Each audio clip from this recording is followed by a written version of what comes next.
નમસ્કાર મિત્રો, સ્વાગત છે તમારું મારી યુટ્યુબ ચેનલમાં. તો મિત્રો, આજે પીએસઆઈની જે આન્સર કી છે પ્રોવિઝનલ એ જાહેર કરી દેવામાં આવેલી છે વેબસાઇટ પર. તો વેબસાઇટ પર જઈ અહીંયા તમે જોઈ શકો છો URL વેબસાઇટનું lrtgujarat2021.in. આ વેબસાઇટ ઓપન કરશો એટલે આવી રીતે તમને જોવા મળશે. એમાં અહીંયા લખેલું હશે આવા યલો કલરમાં પ્રોવિઝનલ આન્સર કી માટે અહીં ક્લિક કરો. તો એના પર ક્લિક કરશો એટલે PDF ડાઉનલોડ થઈ જશે. PDF ડાઉનલોડ થઈ જાય એટલે એને ઓપન કરવાની છે એટલે તમને એના જવાબ જોવા મળશે. જવાબમાં જો કોઈ પ્રોબ્લેમ હોય, તમને લાગતો હોય કોઈ બીજો જવાબ આવે છે તો તેના અંગે તમે વાંધા અરજી કરી શકો છો.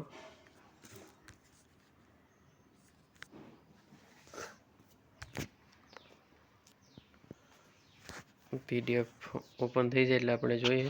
આમાં જોઈ શકો છો દરેક પ્રશ્નના જવાબ આપેલા છે. આ બોર્ડ દ્વારા જાહેર કરવામાં આવી છે આન્સર કી.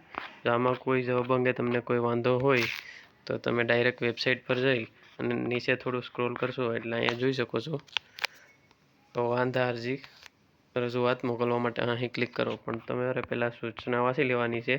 એમાં તમે જે ડોક્યુમેન્ટ અપલોડ કરો એની સાઇઝ 1 KB થી લઈને 1.5 MB સુધી એની વચ્ચે હોવી જોઈએ. એનાથી વધુ નહીં કે એનાથી 1 KB થી નીચે ન હોવી જોઈએ. અને જે ઓરિજિનલ માન્ય ડોક્યુમેન્ટ છે એ જ અપલોડ કરવા. અન્ય કોઈ શૈક્ષણિક સંસ્થાઓ એટલે કે ક્લાસીસવાળાના અપલોડ કરશો તો તમારી વાંધા અરજી રિજેક્ટ થશે.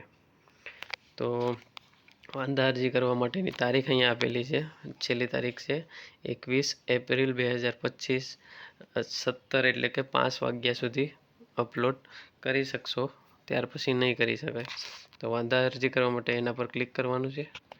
એના પર ક્લિક કરશો એટલે અહીંયાથી તમારે સૌપ્રથમ તો તમારો સીટ નંબર, બેઠક નંબર જે હતો પરીક્ષાનો એ એન્ટર કરવાનો છે. ત્યારબાદ તમારા ફોર્મમાં જે કન્ફર્મેશન નંબર હતો એ, અને ત્યારબાદ જન્મ તારીખ તમારી, અને આ જે બાજુમાં અક્ષર દેખાય છે કેપ્ચા કોડ એ એન્ટર કરી અને લોગિન પર ક્લિક કરવાનું છે. લોગિન કર્યા પછી તમને આવું કંઈક જોવા મળશે.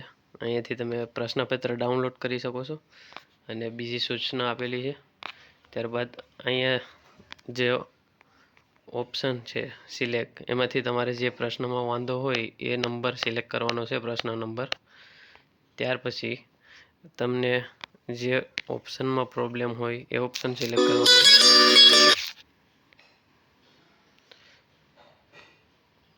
અથવા આ બાજુના બટન પરથી જે તમને લાગુ પડતો હોય એ સિલેક્ટ કરવાનું છે. ત્યાર પછી તમારે અહીંયાથી ચૂઝ ફાઇલમાંથી સિલેક્ટ કરવાનું છે ડોક્યુમેન્ટ જે પ્રૂફ હોય અને સબમિટ કરી દેવાનું છે. ત્યાર પછી અહીંયા નીચે સૂચના આપેલી છે એ બધી તમે વાંચી શકો છો અથવા સ્કીપ કરી તમે સબમિટ કરી શકો છો. તો આવી રીતે વાંધા અરજી કરી શકાય છે. વિડીયો સારો લાગે તો લાઈક કરો, શેર કરો. ચેનલને સબસ્ક્રાઈબ ના કરી તો સબસ્ક્રાઈબ કરી દો.